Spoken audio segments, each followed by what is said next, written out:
ലീഗിന് 35 സീറ്റാണ് league demand ചെയ്യുന്നത്. അപ്പോൾ 140-ൽ 35 എന്ന് പറഞ്ഞാൽ വലിയൊരു ഷെയറായി. ഇനി വേറൊരു പ്രശ്നമുള്ളത്, കേരള കോൺഗ്രസ് മാണി ഗ്രൂപ്പോട് ഇതിനകത്തേക്ക് വന്നാൽ പിന്നെ ഈ ചിത്രമെല്ലാം മാറും. നിലവിലുള്ള സീറ്റുകൾ പോലും ലീഗിന് കിട്ടുമോ എന്നറിയില്ല. കാരണം സീറ്റ് പങ്കുവച്ചല്ലേ കഴിയൂ.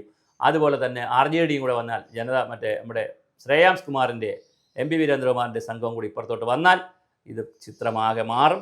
എങ്ങനെ ഇരിക്കുമോ നമുക്കറിയില്ല. എന്തായാലും ലീഗ് ഇപ്പോൾ 35 സീറ്റിലേക്കെന്നുള്ള ഒരു കൺസെപ്റ്റ് വെച്ചുകൊണ്ടാണ് പ്രവർത്തിക്കുന്നതെന്നാണ് അറിയുന്നത്.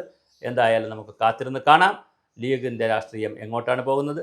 കേരളത്തിൽ ഇപ്പോൾ BJP ശക്തമായൊരു നേതൃത്വമായി നിൽക്കുന്ന സാഹചര്യത്തിൽ ലീഗിൻ്റെ ഈ തരത്തിലുള്ള മുന്നേറ്റങ്ങളൊക്കെ ഇപ്പുറത്ത് എങ്ങനെയാണ് ഗുണഫലമുണ്ടാക്കുക എന്ന് നമുക്കറിയില്ല. ഇതെല്ലാം രാഷ്ട്രീയമാണ്. നമുക്ക് പഴയകാല രാഷ്ട്രീയം പോലെ നമുക്കൊന്നും പറയാൻ കഴിയില്ല. മുൻകാലത്താണെങ്കിൽ CPM-കാരും BJPക്ക് വോട്ട് ചെയ്യില്ല, BJPക്കാർ CPMന് ചെയ്യില്ല, ആരും അങ്ങനെ ഭയങ്കരമായ ക്രോസ് വോട്ടിംഗ് ഒന്നും നടക്കാത്ത കാലമാണ്. ഇപ്പോൾ അങ്ങനെയൊന്നുമില്ല. എല്ലാ പാർട്ടിയിലുള്ളവരും അങ്ങോട്ടും ഇങ്ങോട്ടൊക്കെ പാർട്ടി തന്നെ മാറുന്നു, വലിയ വലിയ നേതാക്കൾ മാറുന്നു. അപ്പോൾ ആ തരത്തിലേക്കൊക്കെ കാലം മാറി വന്നതുകൊണ്ട് തീർച്ചയായിട്ടും നമുക്ക് എങ്ങനെയാണ് എന്തൊക്കെയാണ് സംഭവിക്കുന്നത് നമുക്കറിയില്ല. നമുക്ക് നോക്കാം, കാത്തിരുന്ന് കാണാം.